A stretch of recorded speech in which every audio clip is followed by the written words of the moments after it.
اعوذ باللہ من الشیطان الرجیم بسم اللہ الرحمن الرحیم۔ آج کا موضوع ہے مفلسی، نظم کے اشعار کی تشریح۔ تو مفلسی کا معنی ہے غریبی یا تنگ دستی۔ تو مفلس غریب، محتاج یا تنگ دست کو کہتے ہیں۔ تو یہاں پہلا بند ہے اس طرح سے: جب آدمی کے حال پر آتی ہے مفلسی، کس طرح سے اس کو ستاتی ہے مفلسی، پیاسا تمام روز بٹھاتی ہے مفلسی، بھوکا تمام رات سلاتی ہے مفلسی، یہ دکھ وہ جانے جس پہ کہ آتی ہے مفلسی۔ تو حال کا معنی ہے زمانہ، یعنی موجودہ زمانہ، یا اس کا دوسرا معنی حالت کیفیت بھی۔ تو مفلسی کا معنی ہے غریبی یا تنگ دستی یا ناداری۔ تو اس نظم میں نذیر اکبر آبادی نے مفلسی سے پیدا ہونے والی مصیبتوں کا ذکر کیا ہے۔ چنانچہ اس بند میں وہ فرماتے ہیں کہ جب انسان کی حالت پر ناداری اور تنگ دستی آ جاتی ہے تو وہ طرح طرح سے اس کو ستاتی رہتی ہے۔ نہ دن کو پانی ملتا ہے اور نہ رات کو کھانا ملتا ہے، بلکہ انسان کو بھوکا پیاسا سلاتی ہے، اور اس دکھ اور مصیبت کی زندگی میں غریبی کی وجہ سے انسان کو جو دکھ اور مصیبتیں جھیلنی پڑتی ہیں وہ ایک مفلس ہی جانتا ہے۔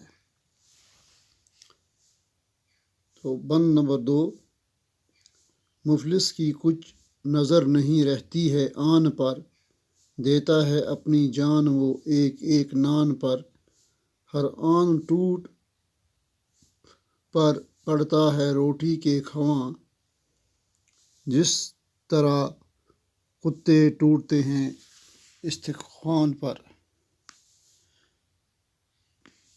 ویسا ہی مفلسوں کو لڑاتی ہے مفلسی۔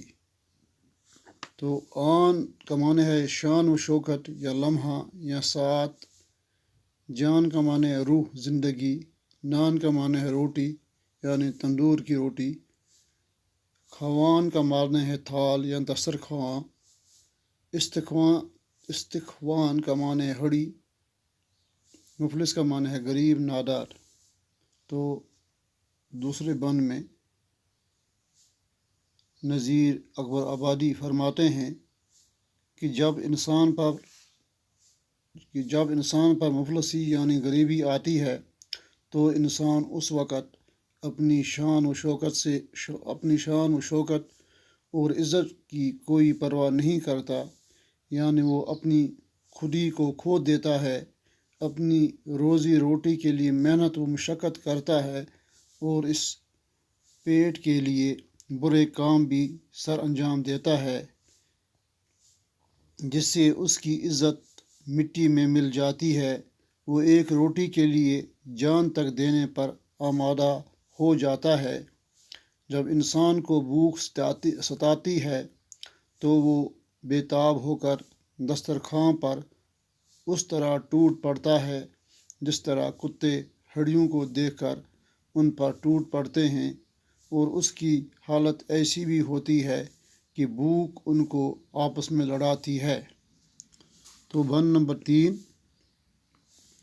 کیسا ہی آدمی ہو افلاس کے طفیل، کوئی گدھا کہے اس سے ٹھہرا دے کوئی ویل، کپڑے پھٹے نما بڑے بال فیل،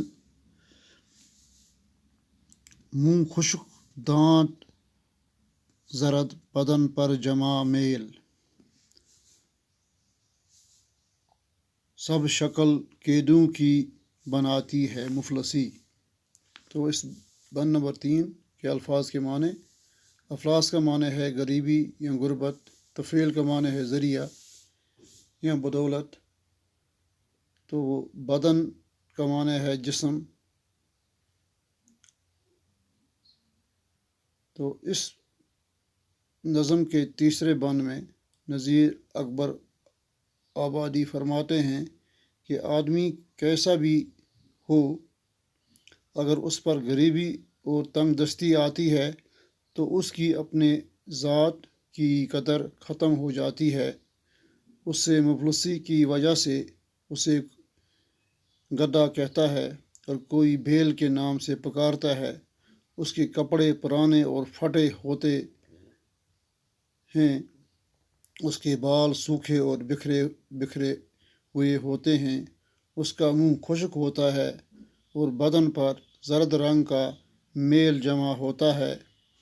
اس کی شکل پہچانی نہیں جاتی، گویا کہ مفلسی میں ایک آدمی کی شکل و صورت قیدیوں جیسی بنی ہوتی ہے.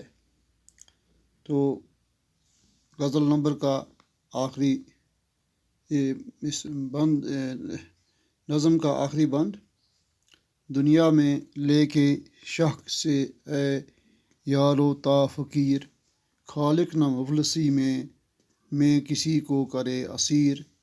کیا کیا میں مفلسی کو خرابی کہوں نذیر، وہ جانے جس کے دل کو لبھاتی ہے مفلسی. تو آخری نظم کا آخری بند ہے یہ.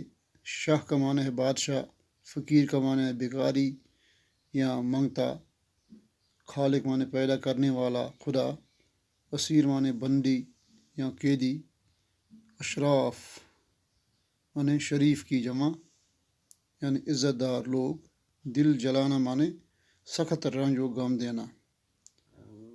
تو اس نظم کے آخری بند میں نذیر اکبر اعلیٰ آبادی فرماتے ہیں کہ اللہ کرے کہ دنیا میں وہ کسی بادشاہ،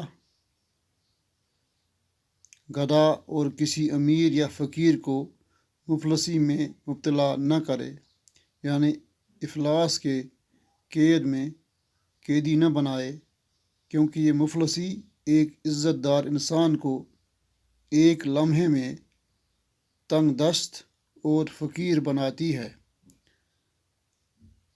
نذیر اکبر آبادی اپنے آپ سے مخاطب ہو کر فرماتے ہیں کہ نذیر، میں مفلسی کی کیا خرابیاں بیان کروں؟ ان خرابیوں کو تو وہی شخص جانتا ہے جس پر مفلسی غالب ہو جاتی ہے اور اس کی زندگی سخت رنج و مصیبت میں گرفتار ہو جاتی ہے. باقی وسلام.